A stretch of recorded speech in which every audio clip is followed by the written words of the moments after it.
I think a lot of people are suffering from their traumas, and that's what ultimately have them suffering from depression, anxiety, and stuff like that. So trauma is the biggest thing I've seen. Not being able to attach to people, that stems from something. The attachment thing, I always watch people attachment. Like, oh no, I don't get close to people. Okay, what happened? Where's the first people that you were supposed to attach to? What's that relationship like? Because I want to know, right? That's just how I am. I don't talk to people. I'm not social. What happened? Okay, what mommy did? Yeah. Let's talk about it. You know what I mean? Like, everybody experienced some type of trauma. Stop lying to me. Your father not in your life. Oh, I don't care about that nigga. You're a liar.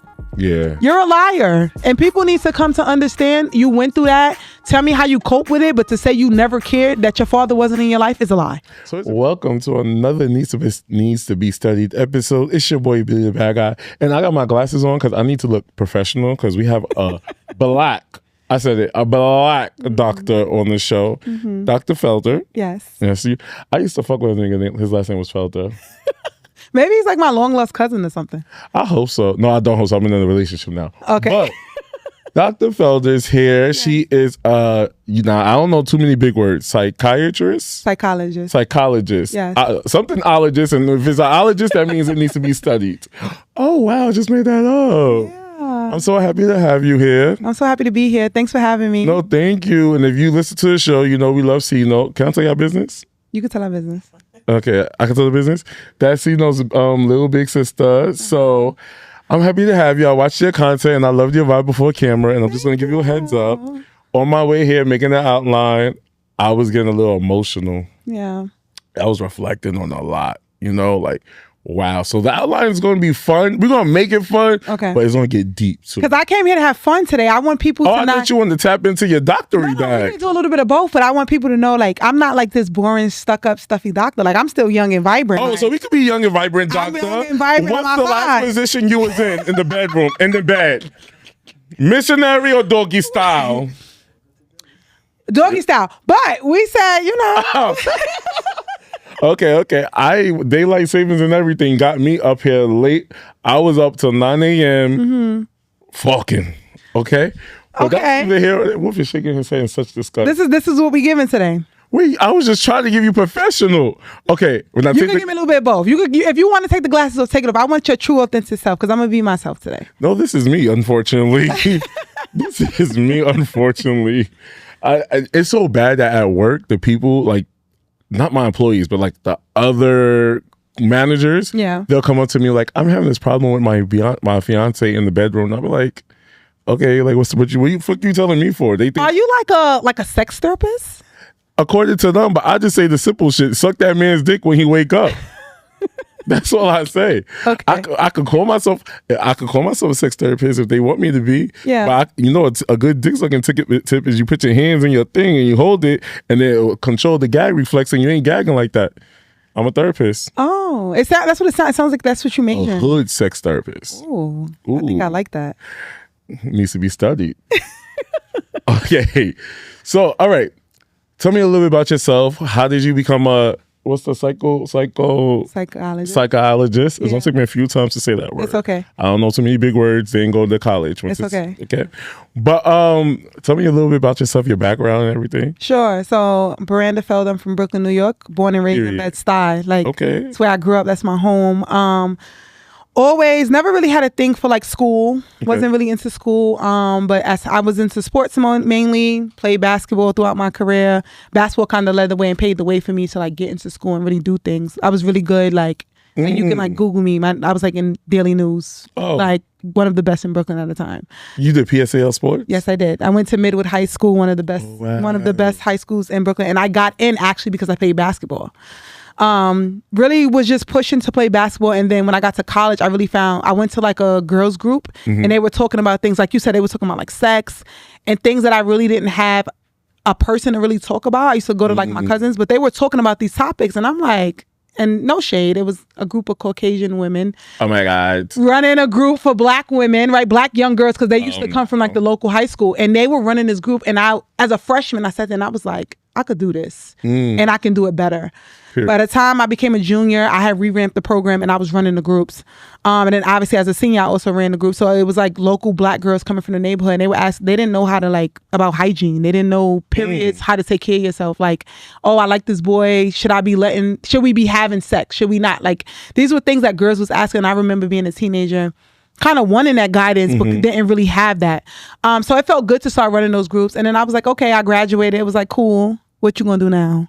Yeah. And then I was like, okay, I went and I became a school counselor. I was a school counselor for 8 years. COVID hit and I was like, girl, you can't do this for the rest of your life. Like, this is not going to be your life. And that kind of prompted me to go back to school to get my doctorate. And now I'm in my last semester of classes. Yes. So yeah. Can you guidance and counsel my little brothers, because they all fucking raw, and like 2 of them probably had chlamydia a few times, and I can't relate to it, and I can't tell them what it's like, but they definitely had it a few times. But I mean, you're perfect, because a lot of times boys, girls, they don't want to, like, I've been in situations, I've been in schools, I've heard it all. When I tell you heard it all from kids, like... I heard it all before. Heard it all. Like, kids, like, they got things that they will never get rid of. But you can't, they don't know, like, resources like Planned Parenthood that they can go to where you don't need a parent. You can go in and get services. So those kind of things I feel like all kids should know. But, like, you're the perfect person to, like, educate them on that, because you know. Yeah, so, all right. I was going to say this for another episode. So recently, which is yesterday, right? This episode's coming out on Tuesday. Okay. Right? So as of Saturday, I found out I had a new brother, right?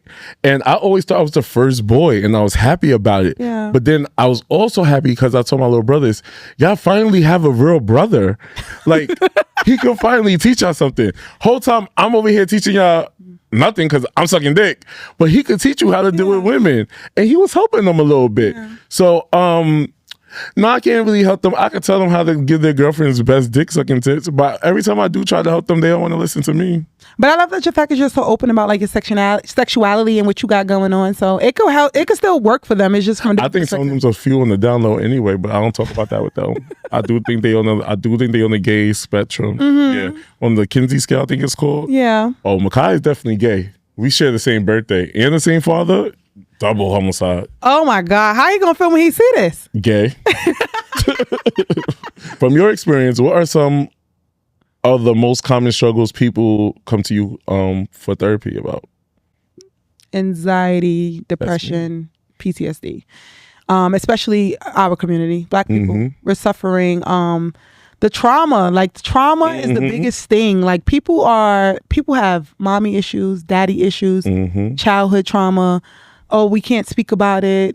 No, we're speaking about it. Like, this is what we're doing. I think a lot of people are suffering from their traumas, and that's what ultimately have them suffering from depression, anxiety, and stuff like that. So trauma is the biggest thing I've seen. I definitely experienced a lot of anxiety recently. 2020, I first had my big panic attack. I was smoking weed with a nigga. Then I never smoked weed after that. Well, maybe 2, 3, 4, 5, 6, 7, 8 times after that. I just became anxious about everything. I became a hypochondriac about everything. And I was just like scared. I was scared. I was like, if I feel something in my body, I think I'm going to die tomorrow. Like, and I'm slowly getting over it. Then the doctor, like, I started going therapy. That helped a little bit. I want to talk later about that too. Like, when is the right therapist? How do you know a therapist fits for you? After I did that, then they started giving me some Lexapro. That was one hell of a drug. Yes. I don't know what Whitney was talking about. Lexapro? These ain't no baby drugs we talking about. These are the big leads, right? What do you think? Do you think like them prescribing us these kind of drugs for our anxiety, do you feel like they're helpful, or do you feel like we could still survive without it? So 2 things you said. First thing you said was that you smoke. I don't know if you smoked weed and then you started feeling this anxiety, or if you didn't smoke the weed and you was feeling that. So I smoked the weed and I used to smoke 2 apes a day. Sometimes 2.5. You know? Yeah. So what people don't understand is like sometimes, and I know people are all into their own things. I got my own habits too. But people smoking weed, sometimes smoking weed can make you feel like you're having anxiety, but it's not real anxiety. So drugs can make us feel that way. So that's why a lot of times when people have anxiety, they'll ask you if you're doing drugs, because if it's like a drug that made you feel that way, it's not anxiety. It's the drug that's basically inducing those symptoms. You have to make sure that without the drugs, I still feel this way. Okay, then it's anxiety, right? And it's a whole, people use, that's the thing I feel like, especially in this time, people use these words, I have anxiety. Like, maybe you just panic and you was having a bad experience. It doesn't always mean anxiety. Like it's a lot of criteria to say, oh, this person have anxiety. It's not just, oh, I panic and I felt something and I'm worried. No, like it has to happen for a period of time. You have to have certain symptoms. Drugs cannot be a part of it. Like all of these things matter, which people don't know about. But because we are a world where we're just now kind of like gaining mental health and we're learning these words, it's like I have anxiety. This person is they're triggering me, or this person and it's just like people have no idea what these things mean. In terms of providing drugs, I've never been a person that I felt like, oh, you need to be on drugs to like kind of cope with these things. But I will say that I have seen it work for people, and and some people need it. Like some people cannot function and wake up having panic attacks and anxiety, and Lexapro is helping them. Yeah. But I think that if you just wake up one day and you're feeling anxious, you should not be running to the doctor to talk about something you need Lexapro. No. Yeah. I went to the doctor. Is that Miss Rachel? What the fuck? Sorry. I went to the doctor when I first started having anxiety, and that's when like my heart was starting to pound every day, and I would go to CMD all the time. And I was having a heart attack, and that's when it was like, no, you need to see a therapist. Yeah. And I was like, oh, okay, well maybe I'll do that. But then again, they tried to prescribe drugs, and I tried it, and I was like, nah, I'm too good for this. Then I ran out the prescription, and I also learned that I have some type of health anxiety, but that's a whole nother episode. Because again, I think I'm dying every second. Every second I feel something. But you got to go like sit down and take a break. Like maybe you just need a break. Maybe it's not that. You might just need to breathe a little bit. You need a time out.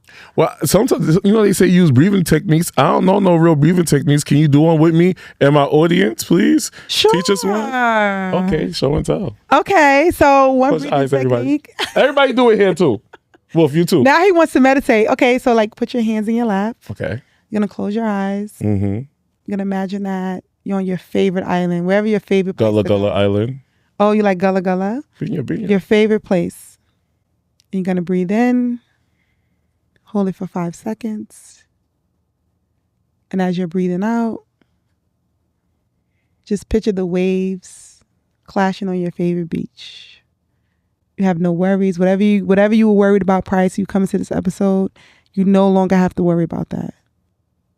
We're being present at the beach, focusing on the beach.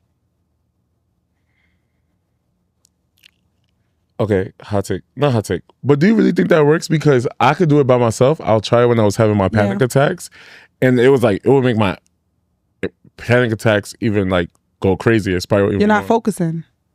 Like right now, I just felt really good. I think that's the calmest I felt in a long time. But that's the thing, right? And especially being a New Yorker, and we live in a world where, I know this for me, I'm on the go all the time. Even me sitting here with you shooting this podcast, in the back of my mind, I'm thinking about all the things I got to do when I leave here.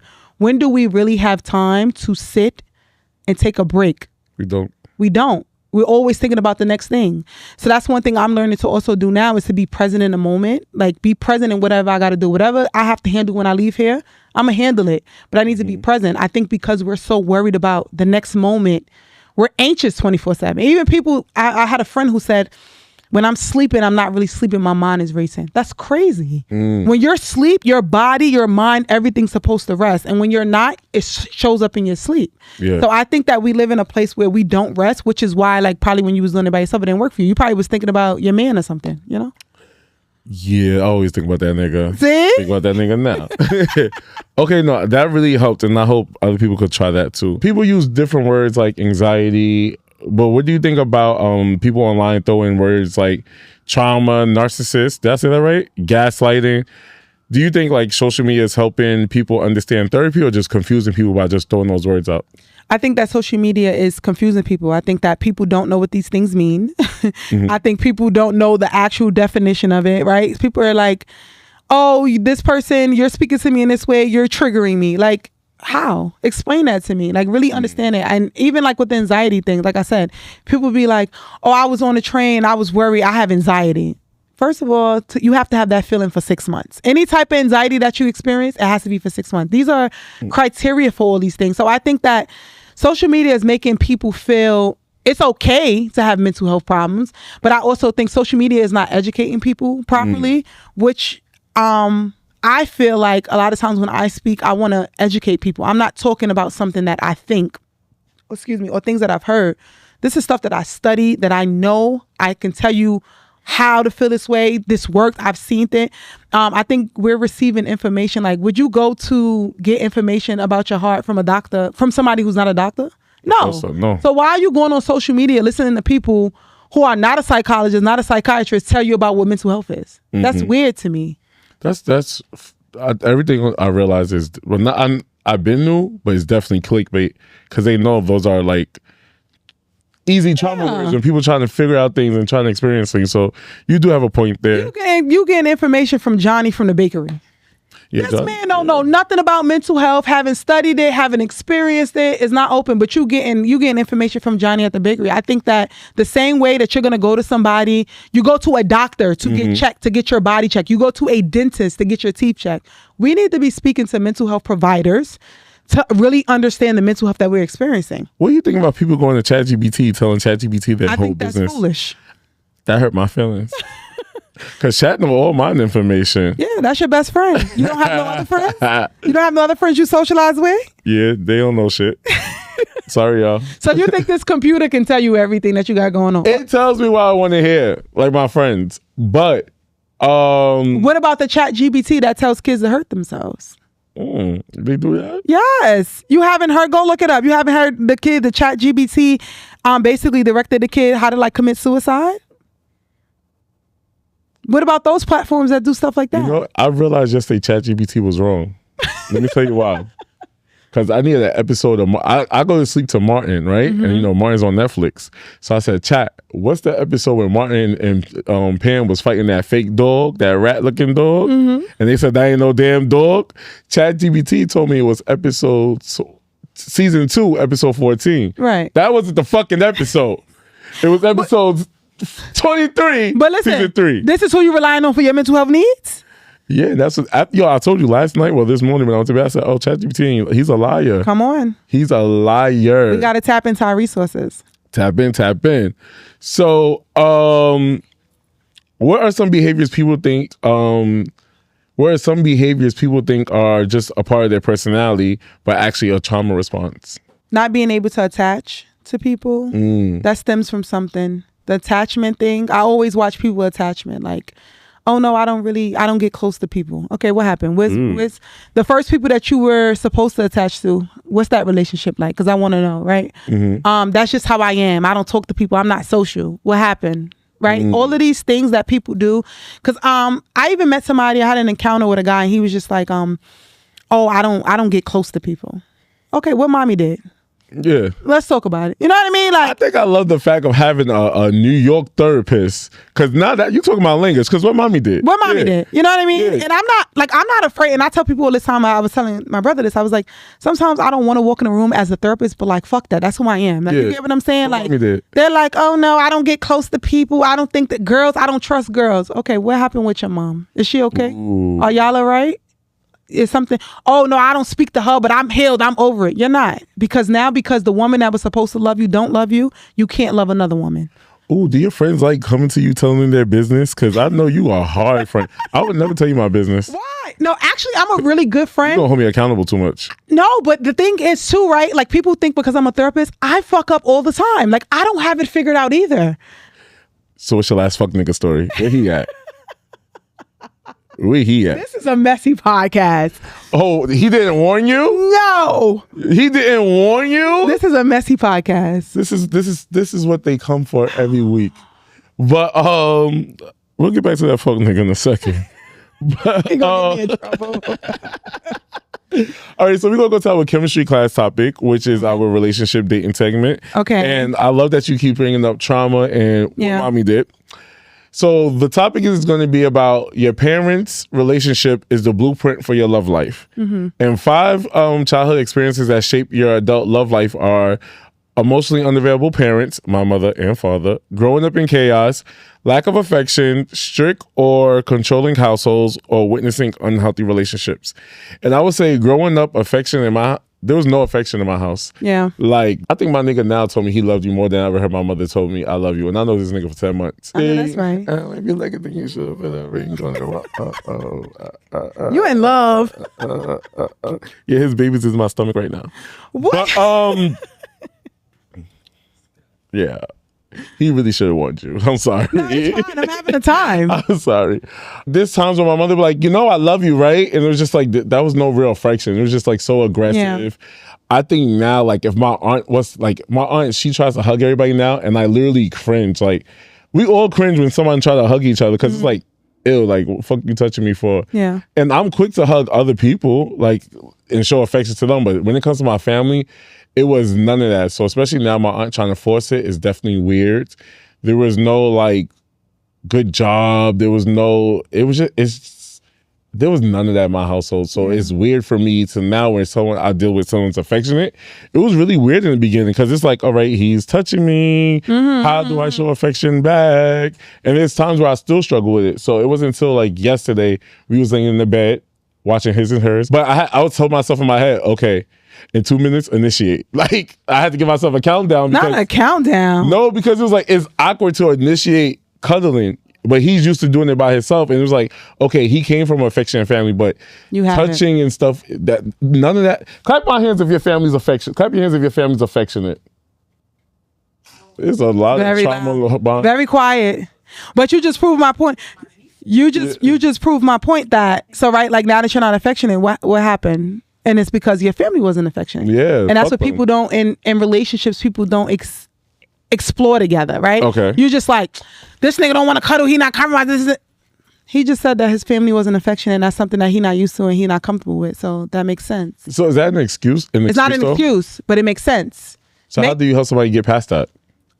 It's very individualized, very person-centered, right? So the way you may get over it may not be good for the other person. You may come and you may hug, and it works. Another person, I may only hug them once a month. Everybody's very person-centered, and I don't want it to seem like it's a blueprint. I don't have all the answers for how to get people over these traumas or the things that they experience. I don't know. Everybody is person-centered, is different from person to person, but that's also a conversation between you and your partner, and him saying, yo, listen, I understand that you wasn't really affectionate as a kid. This is something that I like. How can we meet in the middle? And it's about meeting in the middle for things. And I think that's things that people don't do. In my household, we also wasn't very affectionate. And I've learned that from, I'm a person, I don't really like to hug. I'll cuddle, but not for too long because I get hot too. So it's like, all right, go ahead. But in terms of like hugging, kissing in public, I'm not. Yeah, I don't do the kissing in public. Yeah, that's not really me. But I've had partners who that's their thing and that's what they like, right? So you got to meet them halfway. But also when I realized that my family, we don't really, it's just like, I love you. I don't have to say that. Like, that. I can't really, we don't really do that. But now because. That's so bad. Yeah, like that's a thing. Hugging, I can't really tell you the last time like I really hugged my siblings. I can't even tell you that. Or the last time I really hugged my mom. I remember hugging my mom maybe like a couple of days ago. She was like, girl, get off me. Like joking, but like, girl, get off me. Like that's not things that we do. But why do you think it's like that in a Black household? Because I think in their mind, it's like, I feed you, I clothe you, you have somewhere to stay. I love you. I don't have to say it. But since I realized that, I made it a thing now where like your friend was saying, my nieces and nephews, I don't hang up the phone without telling them I love them. When I see them, and it's weird because adults, I'm like, but come hug me, give me a hug, give me a kiss, because I want them to know that it's okay to show affection, and this is how you show somebody that you love you. When I hang up the phone, I make it a habit now. If I don't say it, they'll call me back like, you ain't tell me you ain't say I love you. Yeah, I love you. The talking in the back is distracting the fuck out of me. Because I'm trying to listen to her and y'all. Fuck y'all talking about? Y'all love me? Shit. Sorry. Oh, you do? All right, bitch, calm down. Hold on. You loved that sex club yesterday, ho. Yeah, I was having a time last night. That's why you ain't write me back. I was having a time last night. But yeah, that's why, and it's so weird. Like, my little brother, Zion, he's taller than me and everything. I'll just play with him, hi, brother, and hug him because I just do that to show him. Yeah. But yeah, even like if I leave my grandmother's house now, I know she's going to die soon one day. Oh, my God. But she's old. She's old, right? We're praying grandma make it to at least 100. Hope she makes it another decade. Right. We can't say 2. She's 80. Come on. 100. Let's be realistic. I had a grandma who lived to 100. Oh, God bless. That's very weird. Hopefully that's my grandmother. I mean, it might be my grandmother. That might be your grandmother. They said evil live long. Oh, my goodness. She's an evil bitch. She's a Virgo. There she is. I love her, though. We praying for her. Amen. Salam alaikum. Yeah, it's Ramadan, and I'm not Ramadan and shit. But hey, till next month. But I know like my moments, I try to make sure every moment is precious with her. Yeah. And I don't have much time to spend with her. But then it's like when it's that time to give her a kiss goodbye, be like, oh fuck no. Like, so I try to slide out on the low. But I think that's something I know affected my love life for sure. Yeah. Again, something that my parents didn't do. And my father's a fuck nigga, so he was never a parent in my life anyway. But something that they didn't do, and like just any affirmation and saying good job, it was always you a fruitcake. And my nickname was from my stepfather was Sugarfoot. And that's where I started getting emotional on the train, because it was just like, I was literally a little kid, didn't ask to be here. I could have been a condom. I could have been somebody's throat. And y'all brought me into this world. You decided to have me. And it was sad. I got emotional because it's like that little kid was so innocent. Yeah. And he's been through a lot.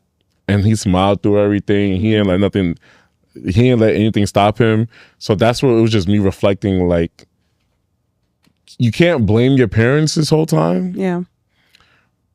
Because they didn't know better. But I'm gonna blame them still. Yeah. When I blame them, is that like a conversation you guys ever had? Because sometimes, right, and I'm not justifying anything they did, but sometimes people, and I realize this, like, common sense is not always common. People really don't be knowing how what they said or what they did really like fuck with you.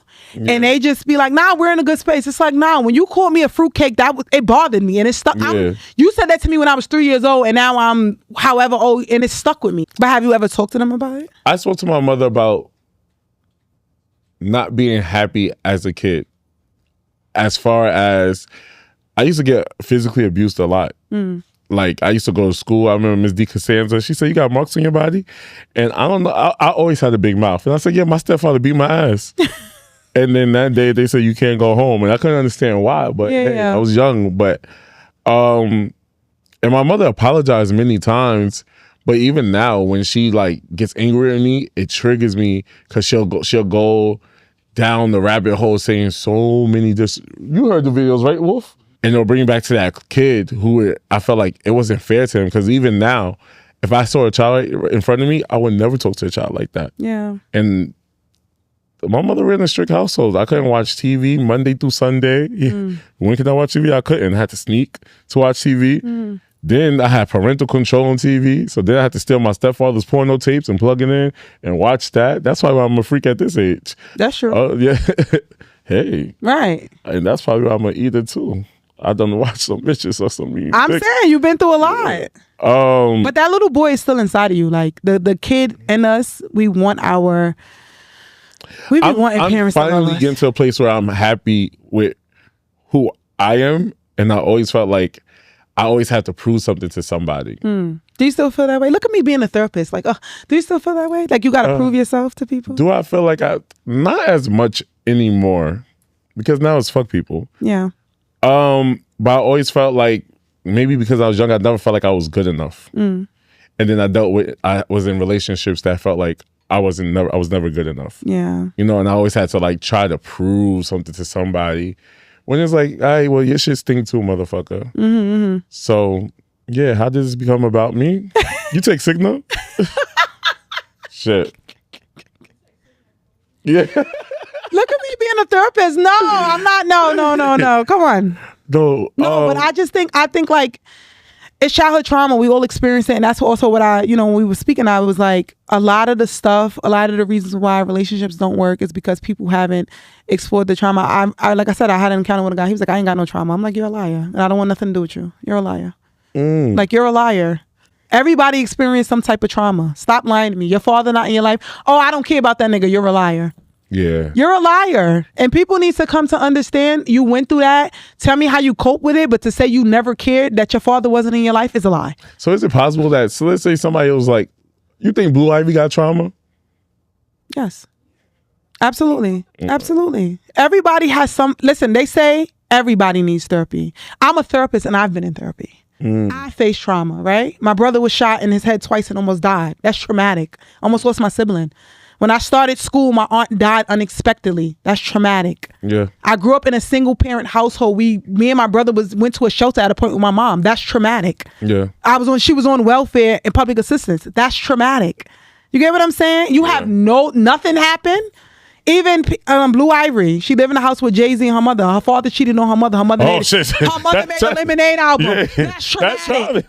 That's That's traumatic. So maybe our traumas look different, but you experience nothing. Life has been immediate, all good, great. Please let me know who you are so I can join the train. So when someone grows up with emotionally unavailable parents, such as myself, how does that usually show up in a relationship? You're emotionally unavailable for your partner. Or you can be extremely overbearing of your partner. So it's two ways that it could really go. I think that you could be obsessed, controlling, because I don't want to lose this thing. Like my parents wasn't available. You're available. I don't want to lose. You are my forever. That's why I be believing that you see these men that be psychos or these women that be psycho over men hiding in the bushes. Prime example. That's just my belief, right? That's just my belief. But I think that having parents who are unavailable, sometimes it can make you unavailable, where you don't know how to love. I was just telling this to actually my brother earlier. I was just like, we live in a generation where people make it seem like it's corny to be in love. Like, why? Yeah. Like, I gotta make it seem like I'm better than my partner, or no, I don't really love this nigga. Why? Why is that? That's not a good thing. Like, you don't want to be in love. You don't want to have, this is a person who's not related to you and love you unconditionally for who you are. You don't want to experience that? It's weird to me that this generation would rather be single than to find love. Because I'm a lover. I'm a lover girl. I'm a lover. And I'm a Cancer, because I'm honest. When I love you, what you want to do? You want to go to the moon, boo? Hello? Let's go to the moon. You want to talking to the moon? Come on. You want to hold hands while we do it? We want to let people know that we in love. That's who I am. But this world, this generation, this society that we live in now, it's just like, nah, you got to trick this nigga and get everything you can out of him. And that's what I hate. Like, I hate that people think that way. And the victim at this point really wants love, but he feel like, I don't know if I could trust you, because does she want just my money? Yeah. Like, oh my God, I hate telling people's business on this podcast, but do you really? Do you really? I do. Okay, but I have a job to do. That's my sister. True. Oh, right? Your sibling's gonna get you. They gotta find me first. Okay. June 7th at the Loud Show. Okay. So my sister is dating this guy, right? She doesn't like him. Hold on. Currently. Okay, go ahead. Right? And she keeps complaining to me about him every day. So I'm like, yo, because you know I'm a therapist too. I said, who sucked their teeth? You are. Thank you. The doctor told me I'm a therapist. Fuck out of here. And I got some friends who need some like sex advice. I'm gonna send you their way. And I'm also like pull your card too. I got some things. Go ahead. Okay. Yo, pussy ass hoe. He calls her soft butt. They don't. And she said he told her, I don't like to travel. That's why I don't have a passport. Like, so it's a red flag. She loves to travel. Bye. Right? Bye. I said bye. Tell the nigga bye. See you later. Her reason is, nah, I'm gonna keep him around because I can get free meals out of him. And I'm just like, you're wasting your time. And that's what's wrong with the dating world, because now you're affecting this guy to where he think in the future every woman is gonna want a fucking meal or something out of him. And I don't think that's fair to him. Well, two things. One, now her meals might be cut short if he sees this episode, but cool. And and the second thing is she don't got money to buy her own meals. And she says she make the bag. If you're really looking to find somebody and really be with somebody, you could buy me all the meals in the world. I've sat with men, they'll buy me all the things in the world, and then I sit there and I'm just like, this nigga is boring. Like, I don't even want to sit here and talk. You don't have no substance going on, right? Everybody's so guarded right now. So it's just like, okay, you went and you took me to the best steakhouse in the world. I had niggas take me on trips, but I can't sit and have a conversation. I don't even want to be around you on a trip. Exactly. I can go with my friends. And I'm like that. Like, I tell a nigga all the time, like, you're going to take me to dinner. It takes more to impress me than just dinner. So I think I'm now, because I have emotionally unavailable parents and family, I do think that I show up extra emotional. So now, because I showed up extra emotional in past relationships, I try to control it now in this relationship. So it was a big deal when the nigga said, I love you first, because I'm going to hold on to that shit. Did you say it back?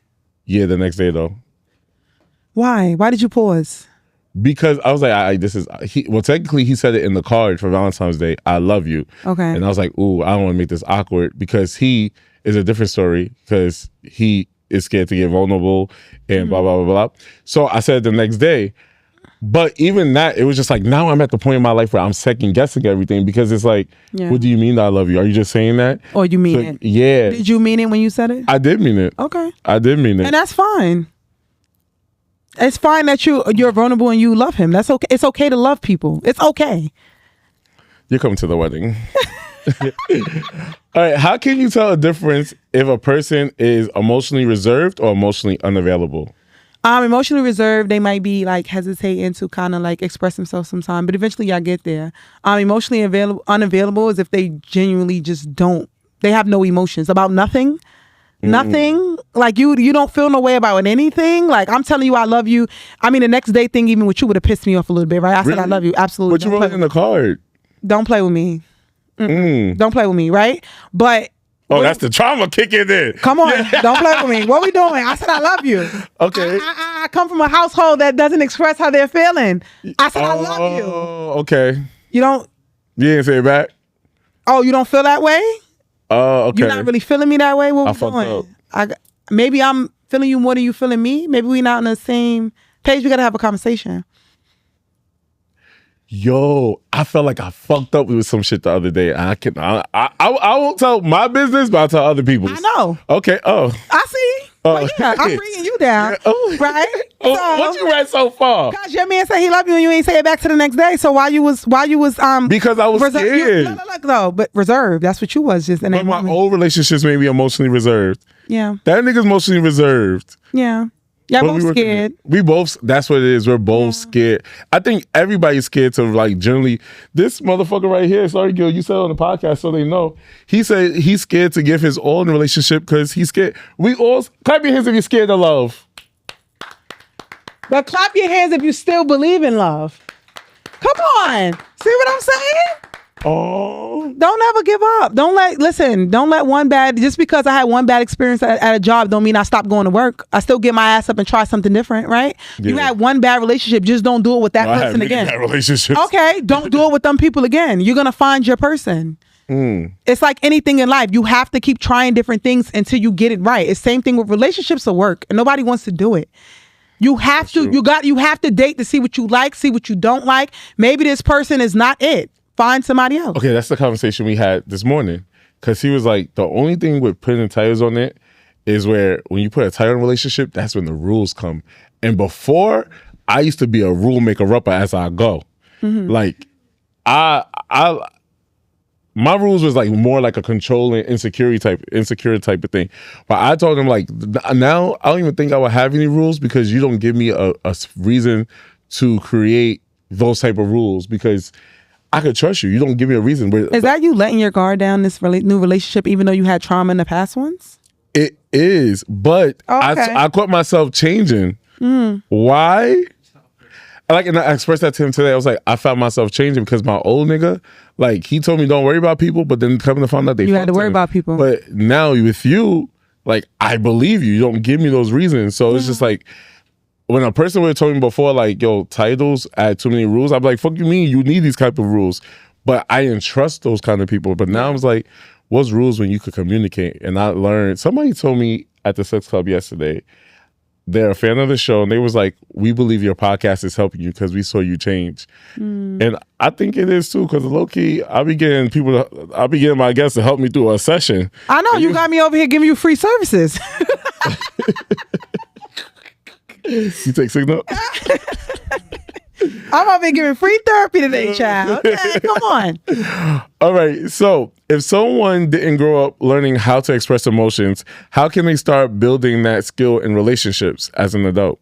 It's experience, right? I think that I've learned this. Once you find somebody and you feel safe You'll try anything, right? If me and you are dating and you said, Miranda, you're not going to fall off the cliff, and then I go and I fall off the cliff, I'm scared to try something. But if I walk with you and I don't fall off the cliff, I trust you. I think creating a space, if you're in a space where you feel trust, there's nothing you won't do for somebody. But a lot of people, they don't trust their partner or don't trust the partner that they're dating or dealing with. So they're scared to do certain things, right? But I think that if you have an environment where you feel safe, it's okay to come here and say certain things. It's okay to say and do certain things. What if you feel like if you say I love you first, right? Yeah. For anybody, and you're afraid of the rejection, damn. Because I definitely said that shit the next day. That comes with anything that you do. Yeah, rejection don't sit well with me. Right, but you have to. One thing I learned in life, you have to be ready for that, right? Because if I say I love you first, there's a possibility that this man may not love me back. I mean, that never happened to me before. Period. Right? Because all my niggas love me. Yes. But I'm just saying, it's a possibility, but that's like anything you do in life. There's a possibility you can go on a job interview and not get it. You're not going to go to the job interview.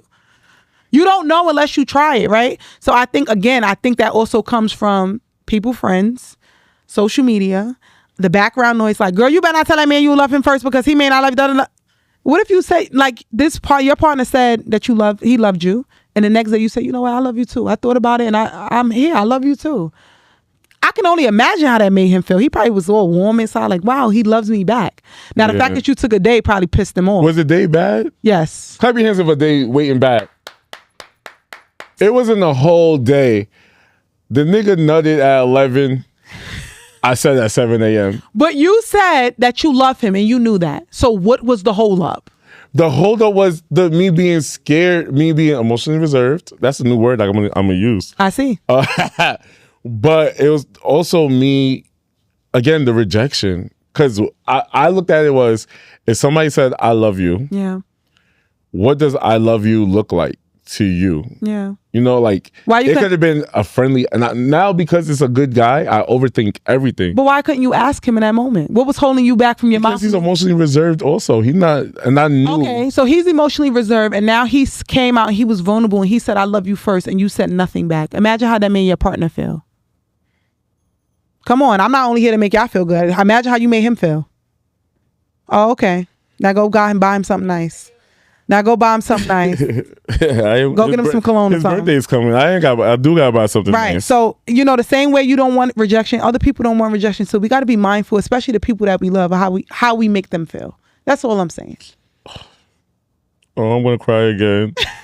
All right. Do you see people who lack affection growing up becoming overly attached in relationships, or the opposite? Absolutely. I see them. They can't let things go. This is mine. I don't want to let this thing go. They don't know how to give people space. Those are the people that's calling you. What time you coming home? Or you at the party with your friends? What time this and this? They're too much. They're overbearing. Yeah, not interested. And can someone actually learn how to give and receive love if they never saw it as a model growing up? You can learn anything in life that you're open to learning. So anything in life. You see stories all the time, not only in movies, but in real life, where people didn't have mothers and fathers, and now they know how to love. They're in successful relationships. And then you also see the people who didn't have a mother and father, and they're struggling to love somebody, struggling to let somebody love them. It could go both ways. It's all about how open and where you are in your journey to actually exploring those things. But like I said, some people are ready for that and some people aren't, and you have to move at your own pace, which is fine too. And so you do have a hot take. Okay. And you said that you feel like men need women and women need men. Explain your hot take, please. This is the first time I'm ever having a relationship conversation. I keep my opinions about relationships to myself because I live in a stupid society. I'm currently growing up during a time where it's just like crazy. Women feel like, what you bring to the table, show me what you got. Like, I'm the prize. You'll ask the woman, okay, you're the prize, what you got? She got nothing. You say a man be like, I met men, they got on big chains, they got money. I'm the prize, shorty, show me what you got. And then you really go home and it's like, you bought bottles, but you ain't got money to pay your rent, or you live with your mother. You understand what I'm saying? We live in a time where on social media, I see so much, oh, I don't need a nigga for nothing, or a nigga got to do this, I'm the prize, or men are doing that to women. And I'm just like, we need each other. Like, y'all are so corny.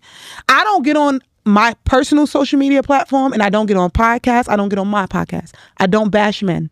I love men. You understand what I'm saying? I had a man tell me the other day, he was like, yeah, because bitches ain't shit and bitches this and this. And I said, What, you want to fuck a man? You don't like nothing about us? You don't like nothing about the women species? Right. You got on this phone, and I'm a woman, and I'm a black woman.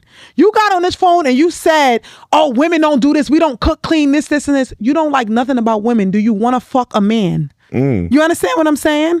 I don't bash men. I don't care how many bad relationships I've been in. I'm never going to get on no platform bashing men. I love men. I love black men. You understand? And I don't care how many bad experiences I had with them. I need them. You understand? My brother's a black man. My father's a black father. I need a man. I know that. I'm not getting up changing no light bulb. I don't want to do it. My car just was stuck the other day in the snow. I called my daddy downstairs. He came and he did it. He's a man. I need a man for things. I think we live in a society where men and women are forgetting that. Women are like, oh, if I want to have a baby, I can go and have a baby in a lab and let them do it. And it's just like, y'all are lost. We need each other. And I'm hoping that even with this episode, I hope people understand. I don't speak about it because I feel like people don't agree with me. You want to go ahead and you want to use that nigga for his money to go out and eat? Go ahead. I can go eat. I got money. I can always go eat. I'm going to eat. I ain't going to starve, right? But even if it's Chick-fil-A. Even if it's Chick-fil-A, we going to eat, right? And then on days we eat steak too. Come on. I ain't know. I be in Brooklyn Chop House at the bar by myself eating and drinking, right? So we gonna eat. But my thing is just like we're growing up in a society where it's like, oh, I don't need a man, or men are like, I don't need a woman. It's just like, do y'all want to date the same sex? Like, what are we talking about? Yeah, I do want to bring love back again. I want to go. I'm a lover boy. I wish I was like, I grew up in the 90s because I feel like now it's like, you can't tell you. Oh, your friends is like, oh, you like him? Yes, I fucking like him. I love him actually. Yeah, like I want to be under his balls all day. I like him actually. Like he's a nice guy. Like he treats me good. I want to see my hand in his pants. He makes me feel good. He buys me flowers. He tell me I'm pretty. Your friends ain't telling you that shit. Nope. It's like, oh, girl, you look good. No, I want a man. Oh, babe, you look really good today. You're beautiful. You want that. In society now, we act like, oh, I don't need affirmations from men. Who you want it from, a woman? You look crazy. You look delusional. Yeah. It's great that my friends tell me I'm pretty, but it's a different feeling when a man that I like that give me butterflies say I look pretty. Yeah. Bring back love. Bring back the men that give you butterflies and get rid of the men that gives you roaches. a lot of men have given me roaches. A lot of them gave me cockroaches at this point. God damn it. Before we go, there needs to be study is why do people actually need therapy? And I want to ask you, how does someone know it's time for them to go to therapy? So I used to be in therapy, especially during the pandemic. I had this nice Jamaican lady. I felt like I told her all my business.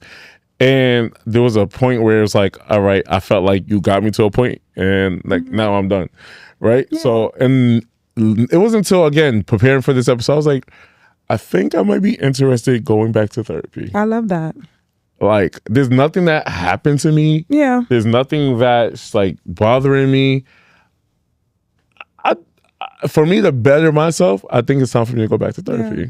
Let me ask you, and I'm going to answer your question, but is it hard for you sometimes to like authentically tell your, like, do you have a friend that knows everything about you?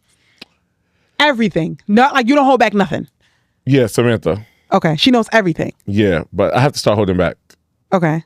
And not in a bad way. Yeah. And I was just talking to my nigga about it today. Like, when I'm mad about him about something, I go to her to vent.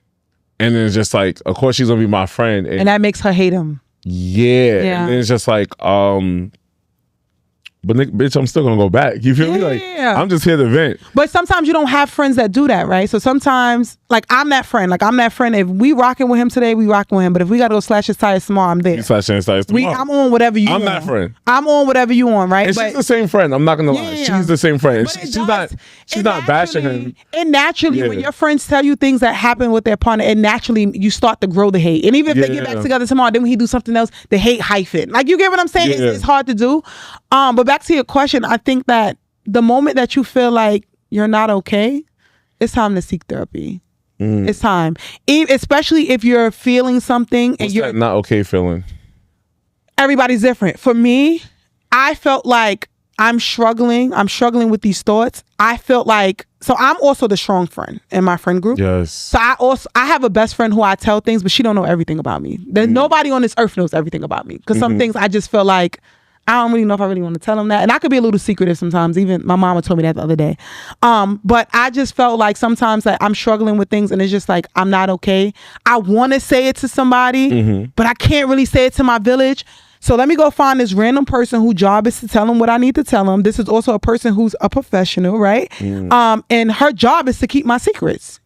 You can't tell nobody my secrets. Your job is to keep my secrets and to listen to me. And sometimes people seek therapists like, oh, I want advice. Girl, you might as well go talk to your friend, because that's not what the therapist does.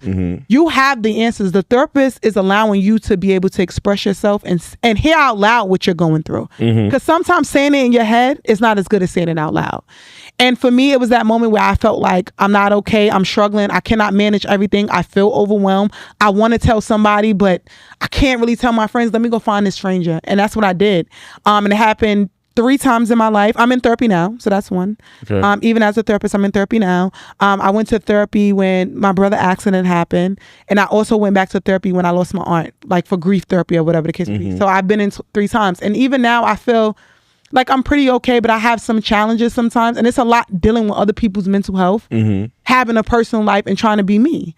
So I have this therapist who we are cool, we on the same page. Sometimes I go and tell her things, and she's like, girl, this is happening. Like, we have girl talk. Like, and for me, it's just like, that's my own sacred thing. And I know that when I walk away from this situation, I don't have to worry about my friend hating my man or my friend hating my mom because of what just happened. Like, I don't got to worry about that. You know what I mean? It's a safe space. This is where I used to fuck up. I used to go back home and tell my nigga, my therapist said you disrespecting my boundaries. That nigga used to be like, cut the therapist off. You gonna go talk to the crazy lady again? I'm like, oh my gosh, she's not crazy. And then he don't want you to see your therapist. Now you can't have that relationship. You see what I'm saying? You gotta stop doing that. Next week, I said, my therapist said you're gaslighting me. Yeah, that was stupid of me. I'm really happy for you and your new relationship. You talked about him the whole show. Yeah, I talked about him the whole year almost. But you said yeah?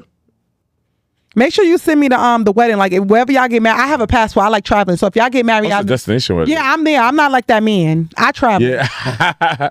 No, but all right. So how do you know? Like, me, I know I want my therapist to be black. I want to be help. I want my therapist to be like my homegirl. Like, I do Zoom calls all day. Even on Zoom calls at work, I'm not professional.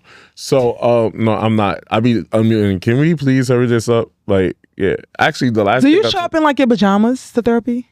Therapy? No. Okay. No, when I go to therapy, well, I did it on Zoom. Yeah. And I would come home from work freshen, and then I would jump in. Or sometimes I even took therapy from at work sometimes. Okay. But how do you find the person? Everybody says go to therapy, but how do you find the right person, the right therapist for you? It's just like a relationship. You have to go to some people. I switched before this time I started therapy, I switched therapists 4 times before I found the perfect person. And I went to the first one and I was just like, it's a little annoying because you're telling, like, sometimes in the beginning you're telling the same things what you here for. But the moment I got off the call with this first person, I was like, she's not it, change. And that's the good thing about using. What was that red flag you saw?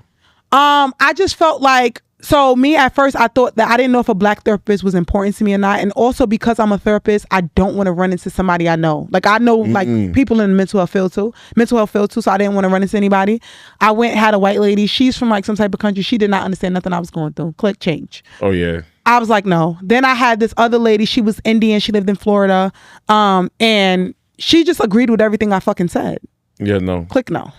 Next. Yeah. Then I had this older woman. She was black, but she was too old. And I just felt like she lived in a time where she felt like I should have probably been like, had bared babies and been married. And I'm 33 and I'm trying to express something to you. And you're like, yeah, well, you should have this. Click no. 92?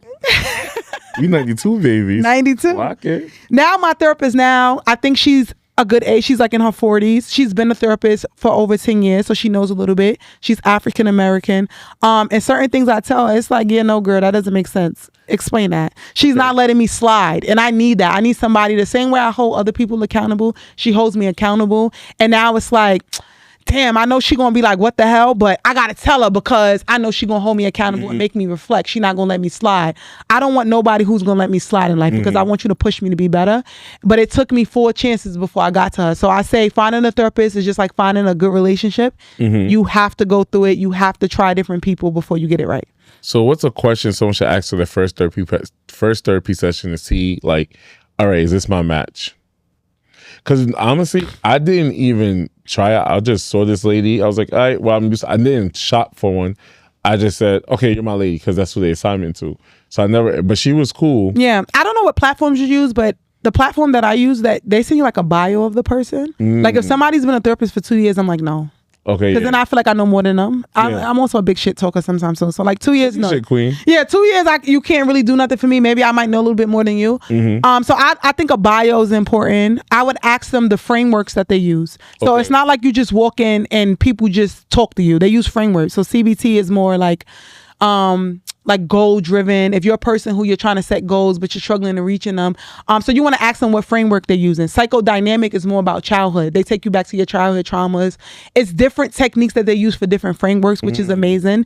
So you want to know if you're more of a person who want to explore your childhood traumas, psychodynamic might be best for you. So after reading me today, what kind of therapist you think I need? Psychodynamic. You need to explore. And a little birdie said that we might have to talk about you coming on my platform because there's some more trauma. But Rockin' Robin over there, Chris? No, I like earlier you said you walk in, you're gonna say, hey Ray Charles. Oh.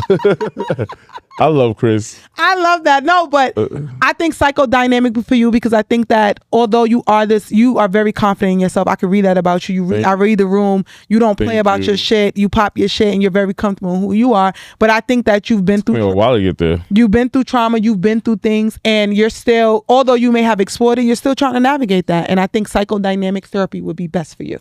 Thank you. I'll appreciate that. Yeah, but not for me. I like that. No. And I would say, how long do you think therapy actually takes before people start seeing a real change? At least a year. At least a year. You need to be in therapy at least a year, but people need to also understand therapy is not a thing. Like, you're not going to know this person. It's some people like that who are chronically ill, who have a therapist for 10, 20 years. But people who are going to explore certain things, this relationship is going to come to an end. My job is to get you to a place, like you said before, where you're able to cope and you're okay. And eventually we're going to part ways, right? And you may have to revisit therapy 5, 6 years from now, or you may not. Like, it's all up to you. But I think that in my mind, when I start therapy, it's not to be with you for the rest of your life. No. My job is to get you to a place where you'll have the skills that you can cope with your mental health on your own. I think I'm going back to therapy, guys. Wow. Are you going to call and tell me about it? I am. You're going to come back on the show? Yeah. I want to come on your show? Yeah, I would love that. Of course. Well, 2 more things. On your show, you do have a segment called Dear Younger Self. Oh, my God. And, you always got people telling them a dare to them, their younger selves. What would you tell your younger self?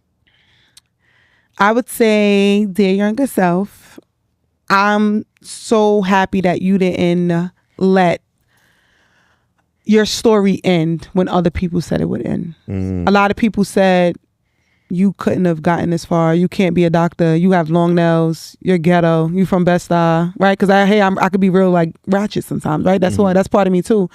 But I'm not stupid. I know a lot. Very in tune. Very aware what people's feelings, what people feel. I study. I bust my ass. Like I tell people all the time. I work 7 days a week. I don't play about my craft. So I would tell my younger self, I'm so glad that you didn't stop. And the work that you put in as a kid, I'm going to make sure it pay off. And we're going to be all right. That's so dope. That's so dope. And what's the name of your podcast and what is it about? Sure. My name of my podcast, my baby, is called Dr. Felder on Line 1. And it's a podcast basically highlighting other people who struggle with their mental health. On my podcast, I get people to talk about ways that they've coped with their mental health, trying to cope with their mental health, and providing them with resources.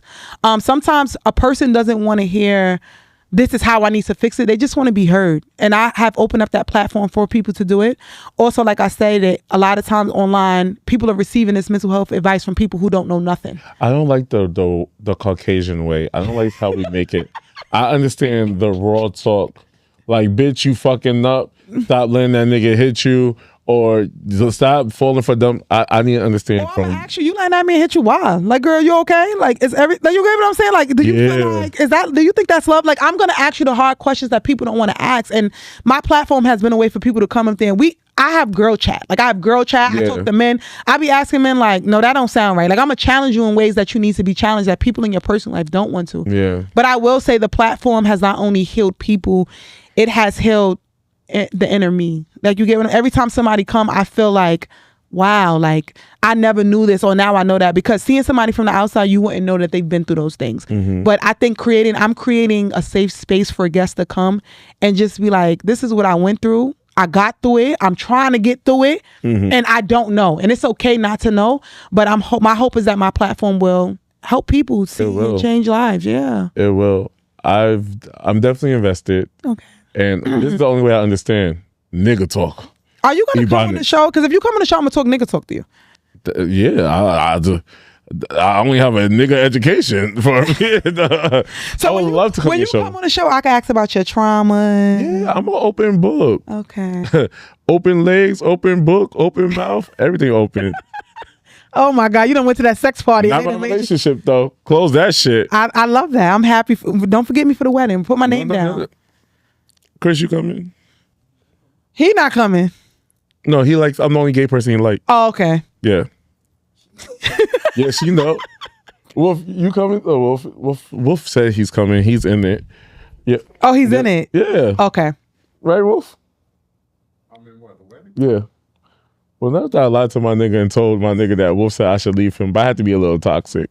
And Wolf never said nothing like that. You see, you make up things as you go along. We're going to explore that when you come on the show. Yes. Well, let everybody know where they can find you, what days your show come out, and well, I know you said the name, but let them know where they can find you, your Instagram and everything. So I am Dr. Dr. Felder _line_1.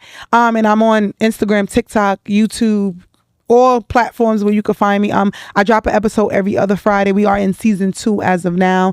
We have great episodes. You may not relate to every episode, but you're gonna find one person that you can relate to. So come check us out, run the episode up, and let me know your thoughts. Reach out to me. I'm open. Yeah. And if you like Frenchie, she was on the show with C Note. Frenchie was on the show. My brother was on the show. He made me cry. And that's what I'm saying. I'm not just a person that's like do the work. I'm doing the work. Like I'm up there putting myself out there too. I had my brother up there. We talked about. You had Wolf on your show? I had Wolf on the show. Yes. We got down your trauma? We didn't talk about trauma. Wolf talked about. He came up there and he talked about men and how men are better than women. He did? No, I'm kidding. I'm kidding. I was like, the nerve. No, I'm kidding. I love Wolf. Wolf came up there. He gave his perspective on relationship and his religion. I think Wolf is super dope. He's an amazing guy. Tap into that mental health. Yeah. We want to see more of that. Wolf is an amazing guy. I mean, whenever he's ready. We did like a group panel where he just basically talked about like men and what men are struggling with as black men, because that's something I can't talk about. But he talked about that. He incorporated religion. He talked a little bit about his own journey. But as far as me tapping in with him on a personal level, that's something that Wolf got to be ready for. Wolf, no homo. I know I text you if you ready to do that and I'll be fast. But I love you, bro.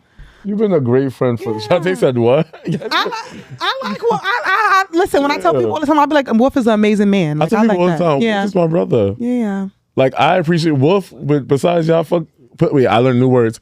Pussy ass hoe, but you can't say the S. Pussy ass hoe. I'm still working on it. Fuck niggas. I love y'all too, but Wolf been with me in this podcast journey for about 5 years now. And he seen me grow and evolve, see me be toxic. Yeah, and you don't meet good people with good intentions. So when you find them, you got to hold on to them, you know? When I met Wolf, he was a vegan.